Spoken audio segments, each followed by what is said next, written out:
is Colleen Lemma, starseed astrologer and spiritual messenger, here with your new Empowered Moments video for the week of Monday, May 23rd through Sunday, May 29th, 2022.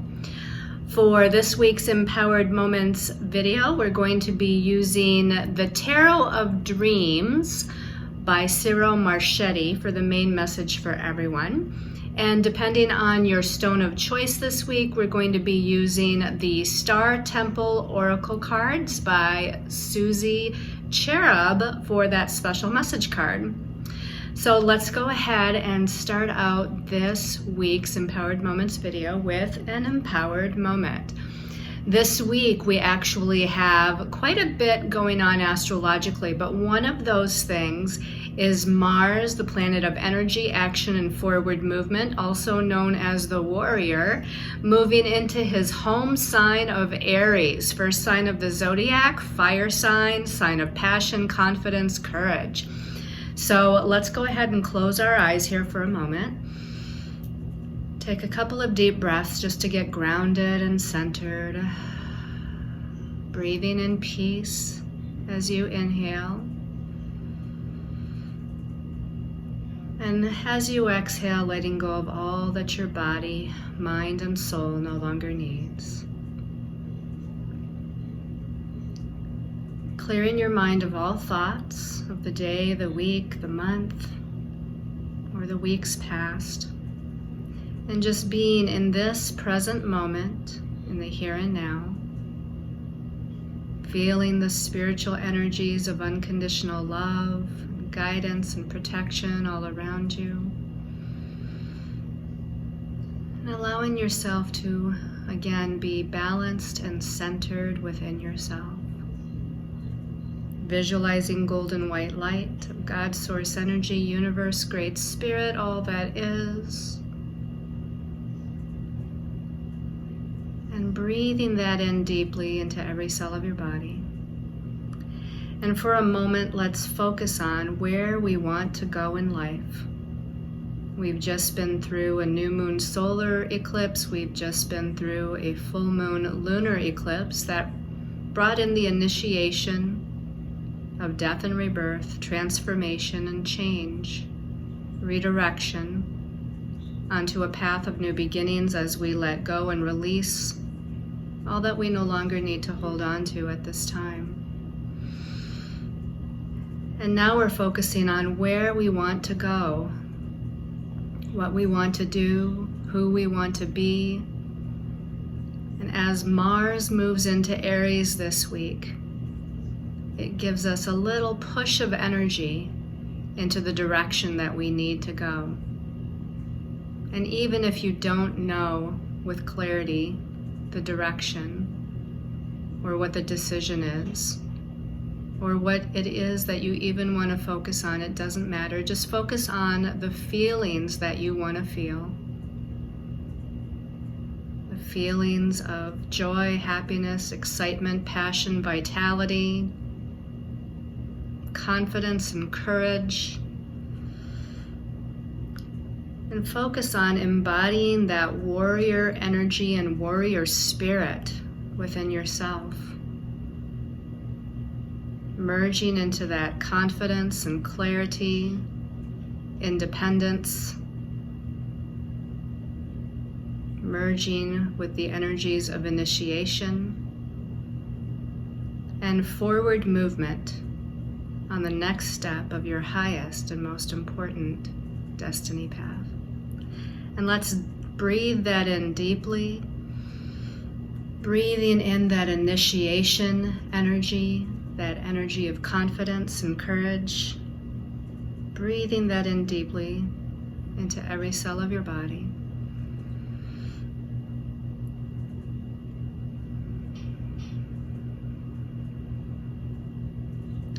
And when you feel ready, you can open your eyes and come back.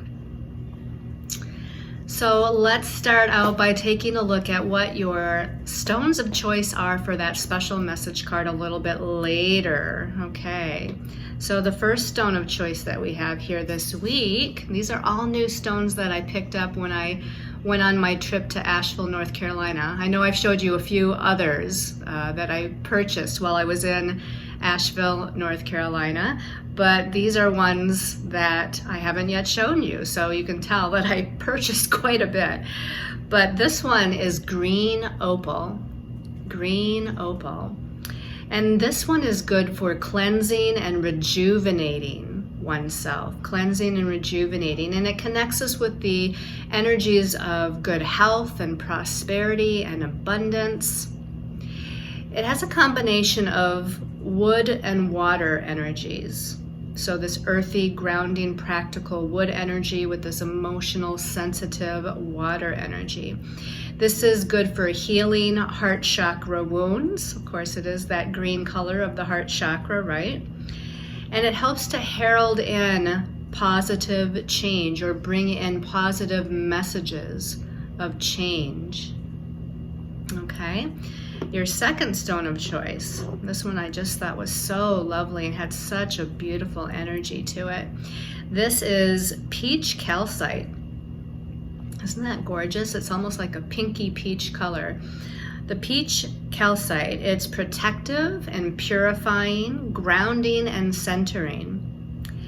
It brings in the energies of peace, creativity, imagination, and prosperity, as well as spirituality and wisdom.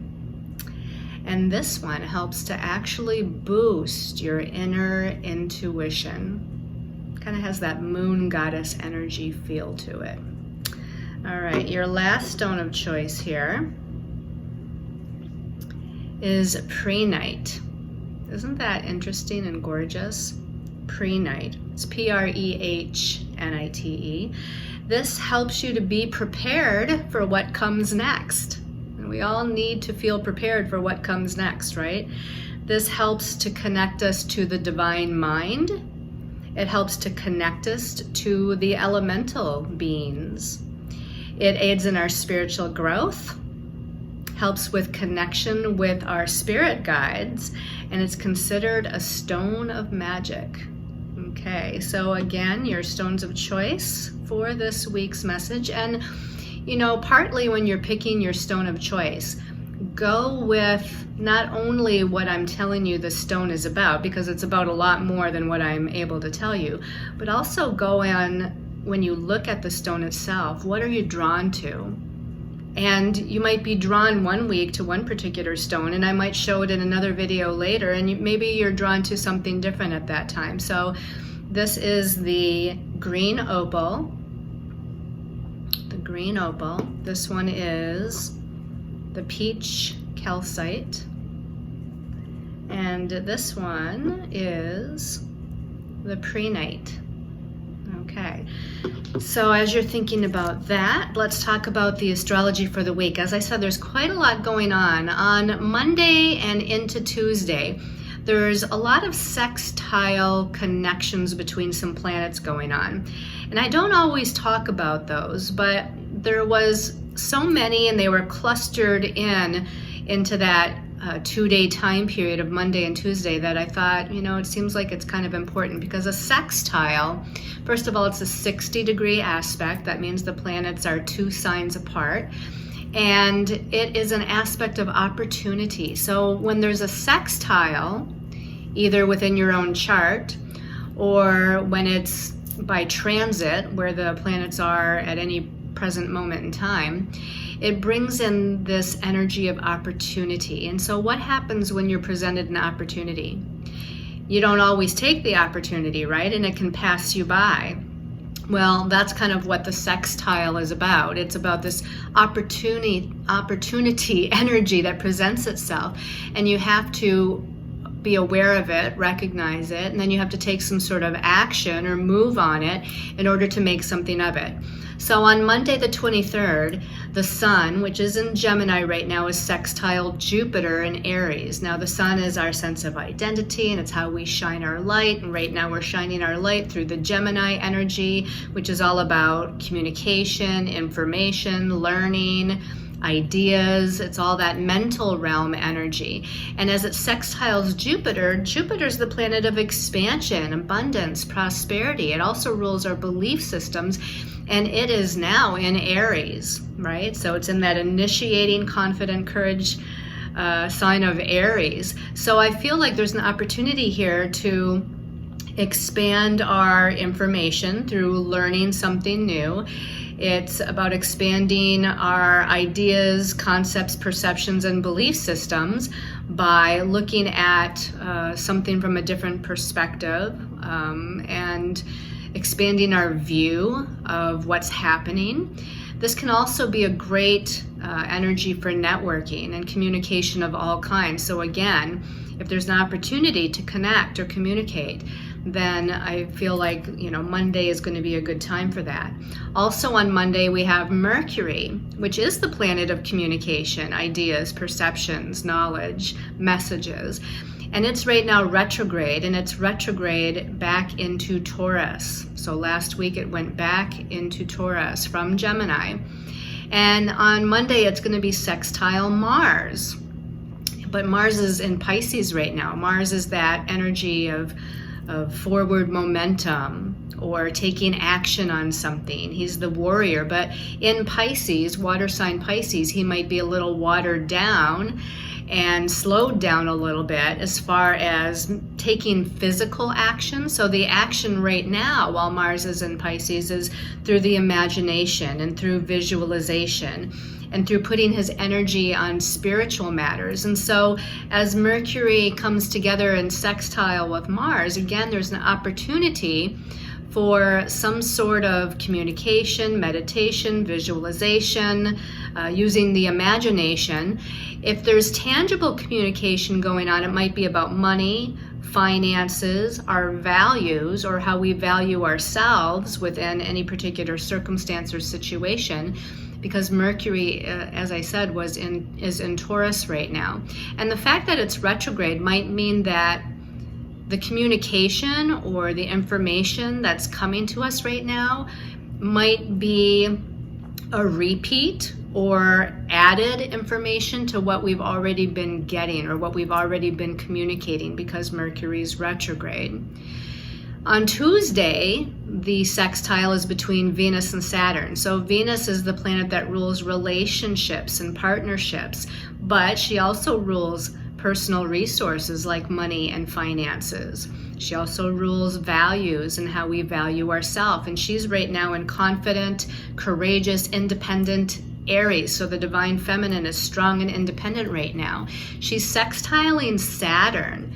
Saturn is the planet of karmic lessons and responsibility, and also can deal with delays, limitations, or restrictions.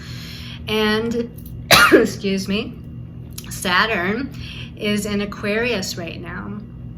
So I feel like, because this is a positive aspect of opportunity, that this could be giving the divine feminine an added strength or an added ability to manifest certain goals or dreams. This can also partially be about taking her independent self and networking with other people, because Aquarius, where Saturn is in, deals with groups of like-minded people and working together for a common vision. So, the opportunities are a little more spread out, I guess, so to speak, with Venus and Saturn coming together. There might also be some lessons that we need to take responsibility in learning in regards to our relationships with other people, or even our relationship to ourselves, and again, how we value ourselves. Also, though, on Tuesday, after we have all those sextiles of opportunities clustered together, this is where we have Mars moving into Aries. This is what we did our empowered moment on. And so on Tuesday the 24th, Mars the warrior is leaving Pisces, where it moves from being the spiritual warrior to the physical warrior, meaning he's able now to take action, to put energy and movement towards something. He's able to initiate things better.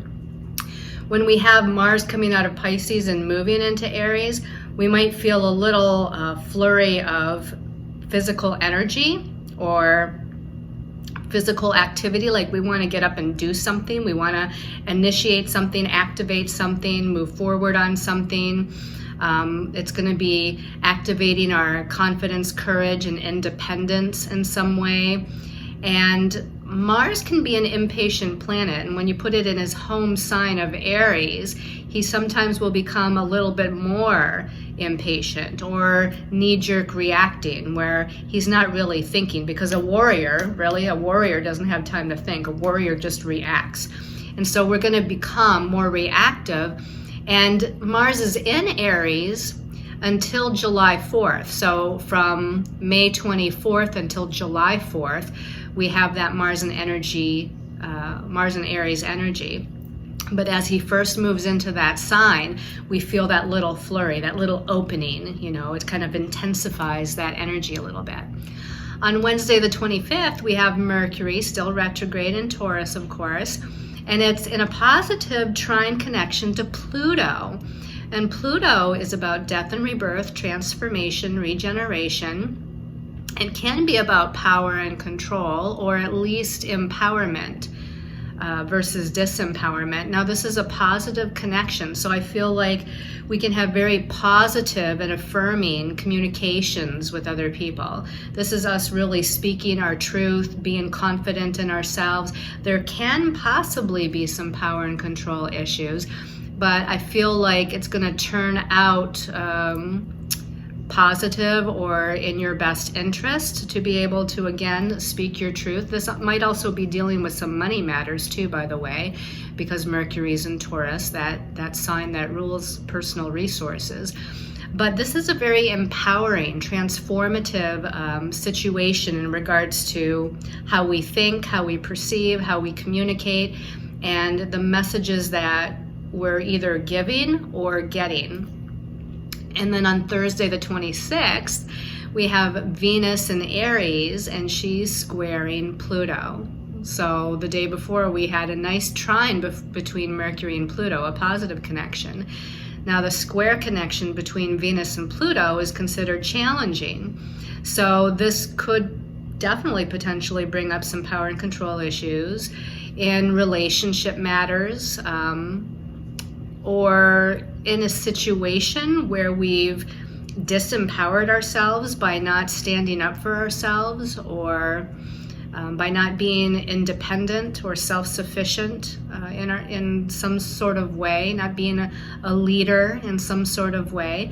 That connection between Venus and Pluto can go into Friday too, by the way. So depending on where in the world you are, Thursday, Friday, the 26th, 27th, we have the divine feminine, Venus, taking back her power, owning her power, needing to empower herself. But again, there could be some disempowerment and power and control issues.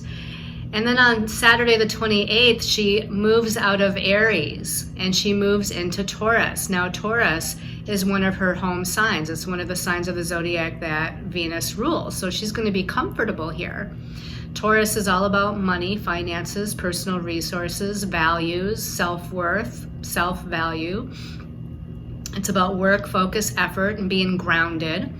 And she's going to be in Taurus, her home sign, until June 22nd. So there's going to be a while here to where she's feeling or attempting to feel more secure. Taurus is about security, not just financial security, but also emotional security. So Venus and Taurus during that time period is going to want to be more grounded. She's going to be more practical. She wants to feel more secure within herself and how she values herself, but also in circumstances and financially speaking. Okay. Then on Sunday the 29th, We have Mars, which is newly gone into Aries, as we spoke of on Tuesday, and it's going to be connecting with Jupiter in Aries at the end of the week. And Jupiter likes to expand whatever it touches, right? Jupiter can be prosperity, abundance, and blessings, but it can also be exaggeration, and sometimes can exaggerate us into drama. And because Mars in Aries can be reactive and can be impatient, and sometimes moves forward without thinking ahead first, which means without thinking of what the consequence might be. So Jupiter's going to expand this energy. So we could be expanded into drama, or expanded into a feeling of impatience, or selfishness, or focusing on ourself and what our wants and needs and desires are. Or Jupiter can expand us into, again, confidence and courage and leadership and initiation energies, and how we want to move forward on the next step of our path. Now, just a little heads up, this is a little sneak peek into next week's energy, but on Monday the 30th, and so since it's going to be the very next day from this week's Empowered Moments video, I thought I would mention that we're nearing a new moon in Gemini on Monday the 30th. Now, it's not going to be an eclipse. We've gone through those already, but it's still a new moon, which brings in new beginnings. It's going to be in Gemini, so we can think ahead that this is going to initiate a new beginning of thought, perception, ideas, communication, information of all kinds. And as we're in this week, coming to a close of the week on the weekend, Saturday and Sunday, that means we're in the dark of the moon phase before that new moon on Monday. And sometimes the dark of the moon phase can have a little bit of a internal emotional healing sort of feeling or effect. So just know that you might be feeling a little bit more withdrawn during the weekend. You might be feeling like you want to do some inner healing regarding how you value yourself, because it'll be in Taurus at that time before it ends up going into Gemini and giving us that new moon on Monday. All right, so that's a little bit about the astrology for the week. Let's go ahead and shift our perspective and see what the messages are from our angels and guides. Okay, let's show you those stones of choice one last time here, so you can make your choice for that special message card a little bit later. We've got the green opal as choice number 1. We've got the peach calcite as stone number 2. And we've got, let's see if I can grab it here, the prehnite as stone number 3. Okay, let's go ahead and see what messages we have from our angels and guides for this week. So we turn over the first card here, and we've got the Knight of Wands. Okay, well, if that isn't Mars going into Aries, I don't know what is. Mars is the warrior. We have the knight here, which is often a warrior on his horse, right? And we've got the fire element. The wands is fire, and it certainly looks like that fire there with the red and the yellow. And that's exactly where Mars is going. Mars is a fiery planet, and Aries, his home sign, is a fiery sign, a fire sign. So this is kind of starting our week off as Mars moves into Aries on Tuesday with a lot of energy, passion, forward movement, this kind of influx of physical energy and vitality. Again, that warrior energy of wanting to move forward and being a little bit impatient about where we're going next or how we're getting there. It's like the knight just wants to gallop forward and gallop forward fast. I'm just looking at, actually, rather than being on a horse, I'm just realizing that in this deck he's on a dragon, right?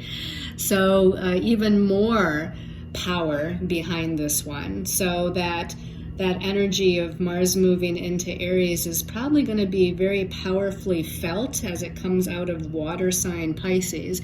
So here we have this fire-breathing dragon, right? Now, it's not breathing its fire towards anyone or anything, and the knight doesn't look like he's in total warrior mode, right? He doesn't look angry or anything. He just looks like, you know what, let's get the show on the road. Let's get moving. Let's move forward.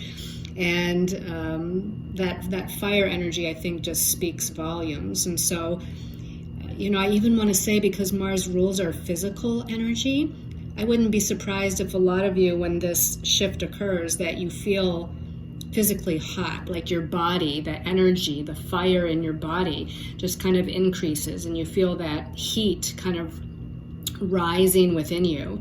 And again, if it's not physically felt, then this is the passion, the confidence, the courage, the individuality just rising within you.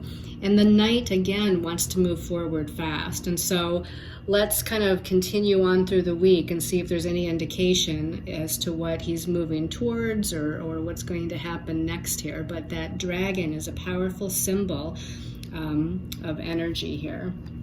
All right, now the second card came out as like 2 cards here. So the first card, okay, well, this is interesting. We've got the 8 of Swords. The 8 of Swords. Up in the corner here, it has the symbol for Jupiter, and in this corner, it's got the symbol for Gemini.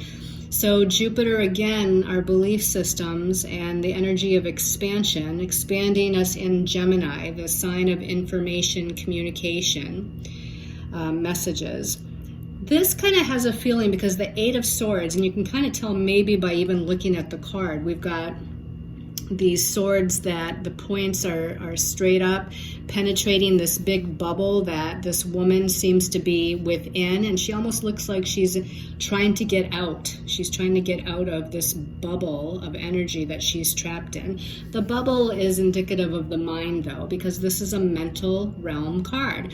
So she's trapped within her own thoughts. She's trapped within her own fears. She's trapped within her own anxieties. And Jupiter is expanding those fears, anxieties, that mental level perception that she may be in that's of a negative nature. The number 8 in numerology, it does deal with career and money and finances, but it also deals with power and empowerment. So here I feel like we're expanding into disempowerment energies, because the 8 of Swords is often about someone feeling trapped, like they can't get out, like they can't move forward, or they can't do this, or they can't do that.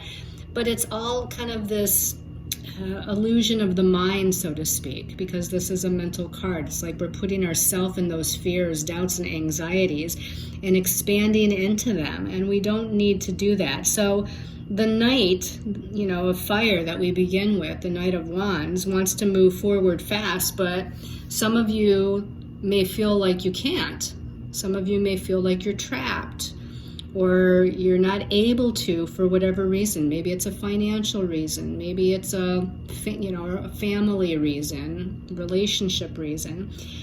This has a feeling of that Wednesday, Thursday in the middle of the week, where we have Mercury retrograde trining Pluto. Now that's supposed to be a positive connection, but it can still bring communications of a power and control nature, a disempowering kind of message or communication with other people. And then of course on Thursday we have Venus, the divine feminine, trying to be independent and strong and confident in Aries, but again, she's challenging Pluto. So there's a lot of Plutonian energy here in the middle of the week, where we might be feeling a bit disempowered. And the whole idea here is to expand out of that bubble, expand outside of that negative thinking, and know that you can take your power back. That's what this card is all about, is taking your power back from your own thoughts and perceptions and moving, into a state of confidence again, or empowerment. Let's see what comes out with this card here. Okay, we've got the Queen of Coins. This is like the Queen of Pentacles in the traditional tarot, and this is definitely that Venus moving into Taurus on Saturday. I mean, look at how beautiful this goddess, this queen is. She's Venus, and this is the suit of Pentacles, coins, or earth, and Taurus is an earth sign. So what this is saying to me, because it came out with the 8 of Swords, is that we need to stay grounded, we need to stay focused, we need to stay centered within who we are and move forward cautiously, thoughtfully, and with self-assuredness. That's what the Queen of Coins is all about. The Queen of Coins is also about being financially independent, or again, feeling grounded in who she is, valuing who she is. And again, whatever's going on that is bringing that disempowerment to you previously. It's like you want to move forward. The Knight says, let's move forward. The Eight of Swords says, I can't for whatever reason, and I'm feeling disempowered, or I'm not owning my power. And the Queen of Coins says, let's be practical, let's be grounded. Maybe we need to be cautious and thoughtful and take our time and make a plan, but I'm self-assured and I'm going to be moving forward. I'm going to be the queen, right? And the queen is the counterpart to the king. They're both empowered energies. She's just more of the divine feminine empowered energy. And again, she's very grounded and focused in this suit of coins. So this might be something to where we need to look at our finances. We need to figure out something monetarily. We need to value who we are, assign value to ourselves, know that we deserve something better, that if we want to move forward, we deserve to move forward. And we need to just stay in a place of self-assuredness, right? She is not upset. She is not frazzled. She is very stable and secure in who she is, what she wants, and what she needs to do to get there, even if she has to take her time, because the Earth suit sometimes deals with third dimensional timing. So even if she needs to take her time or allow for divine timing to unfold, she's going to stay confident and grounded and focused on what her steps are to get there. Let's take a look at that last card here. And okay, we've got the Three of Wands, so another fire card, another Wands card. And again, this makes so much sense because on Sunday we have Mars, the fire planet, connecting with Jupiter, planet of expansion. The number 3 in numerology is a number of expansion. It's about expanding into your creativity, expanding into your joy, expanding into your passion. And the wand suit is the fire element. It's the spiritual element. And so again, we're doing this sun. We have the symbol for the sun up in this corner, the symbol for Aries, nonetheless here, Aries in that corner. So that fits perfectly with this Mars and Aries connecting with Jupiter and Aries. And Sun and Aries would say, I'm confident, I'm courageous, I know who I am, I'm going to initiate what I want, I'm going to create, I'm going to express, and I'm going to expand into this confident energy to move forward. Now, in this card, we've got a person, looks like they're sitting on, I don't know if they're sitting on a bench or the edge of a bed or something like that. They're actually looking out a window as if they're in contemplation first before they step outside and meet the world again. So they're looking outside, they're looking out that window, they're seeing all the light and the sunshine that's shining through, they're admiring what's out there. They want to go out there and experience the world, but they're pausing for a moment. They're just reflecting, they're looking, taking in the information, I feel like, with that number 3. 3 is all about communication of all kinds, information and messages.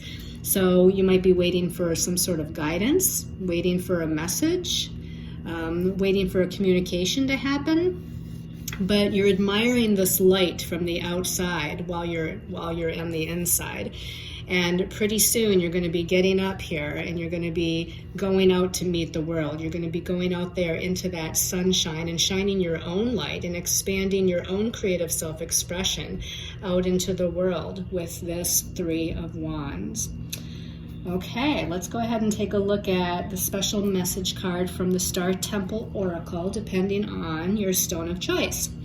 So the first stone was the green opal. Let's give this a little shuffle. We're going to tune in and ask for the message for the green opal people. Green opal, special message. Okay, open my eyes, and this one was the first one I saw. We've got the Cosmic Enchantress. It says wishcraft, not witchcraft, but wishcraft. I love that. So number 7, the Cosmic Enchantress. First of all, the number 7 numerologically to me is about connecting with your higher soul self, your inner wisdom, and your inner guidance, and kind of using that inner magic within you, which goes well with the idea that this is wishcraft. It says, I attract a steady flow of abundance. Oh, that's beautiful. I attract a steady flow of abundance. And it's interesting because the green opal, I think, one of the things that it was about was prosperity and abundance anyway. So I feel like, she's using her magical energies to bring in and manifest what it is that she desired. She's making a wish, because the card says wishcraft.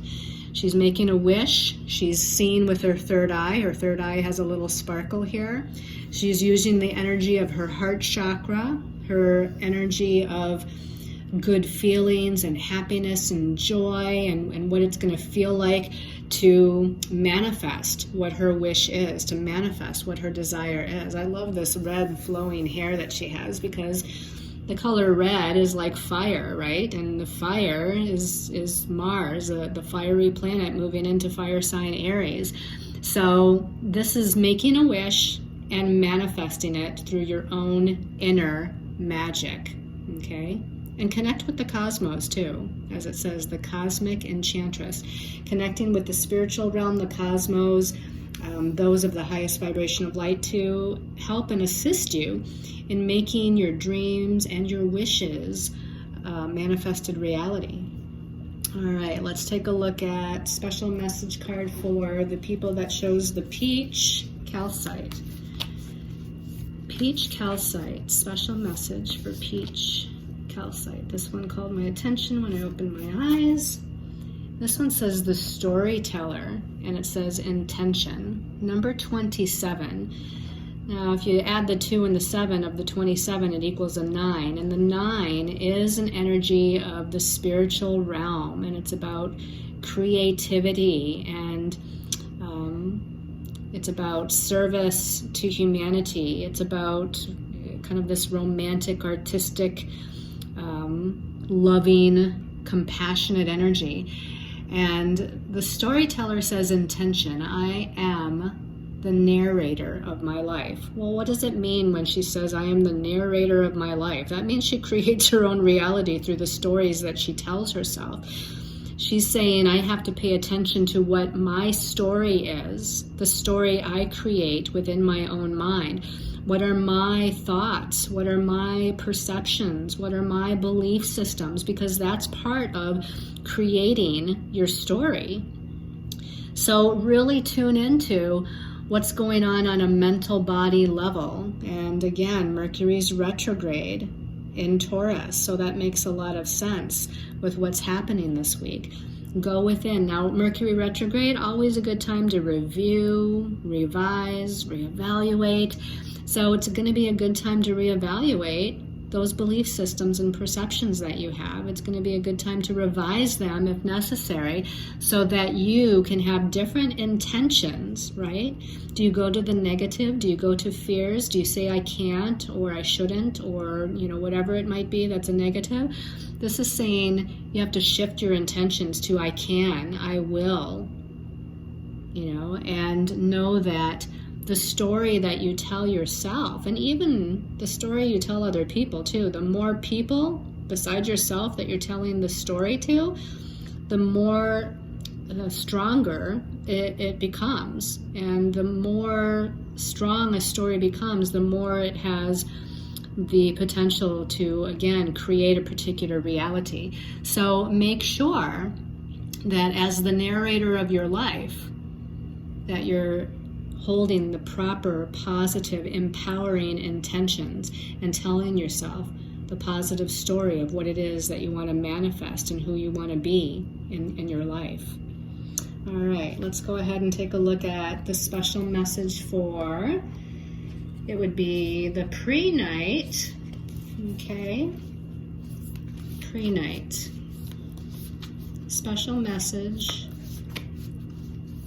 for pre-night people. What message do the pre-night people have? This one caught my attention when I opened my eyes. Goddess of balance, equality. Well, this is interesting because it sounds very Libra-like, right?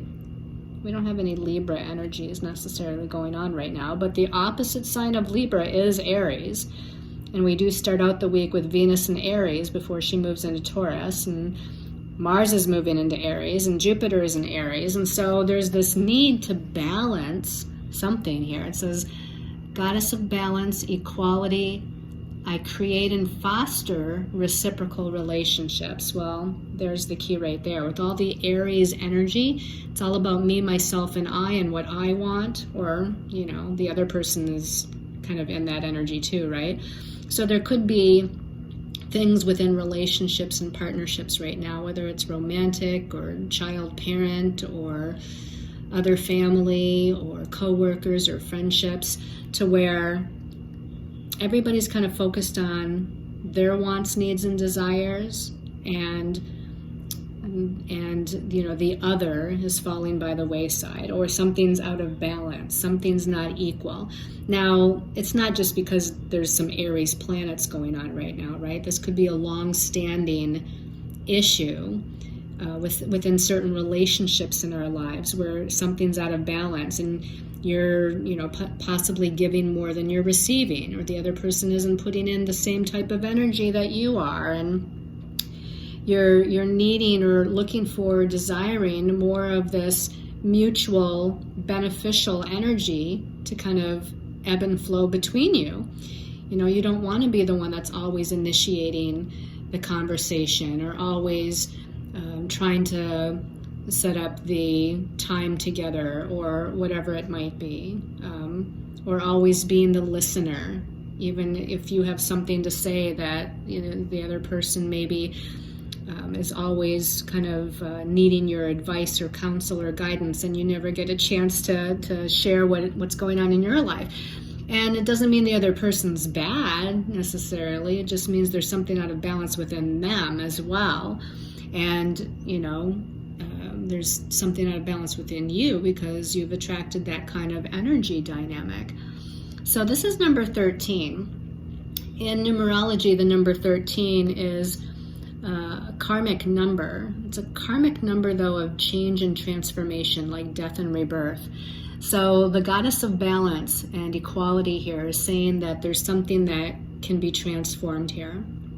Now, to transform an already existing relationship means we have to have open, honest communication, right? And it does say, I create and foster reciprocal relationships. Well, things aren't necessarily magically going to change unless we talk about what it is that we need in the relationship. And then it's, you know, at that point, the ball's in the other person's court, so to speak, as to how they're going to react or respond, or if there's any changes that are going to be made. And it's not necessarily about the other person just changing. Maybe there's things that you need to change as well so that the relationship as a whole can change. But, you know, one thing I would say is to give to yourself and love yourself and respect yourself. As you're giving that sense of equality to yourself, that's going to foster relationships where other people also give equally to you, okay? If you're balanced within yourself, then you're going to attract balanced relationships typically, right? So this is what I feel like needs to happen. Now, I know this isn't necessarily what this is, but I'm looking at these images and the two kind of balls of energy that she's holding, and I don't know if this is supposed to be like a spiral of fire, but it looks like the number 9. So I just have to think, well, the number 9 numerologically is, again, unconditional love, compassion, forgiveness, healing. And those are all beautiful things that we can embody in our relationships in order to bring that healing and that equality and that balance. All right, so those are the messages for everybody. I hope you've enjoyed this weekly Empowered Moments video. Thank you so much for tuning in, for your lovely comments, your support. Sending each and every one of you lots of love and light and the ability to embody your warrior energy and move forward with confidence and courage on the next step of your highest and most important destiny path. Namaste, everyone.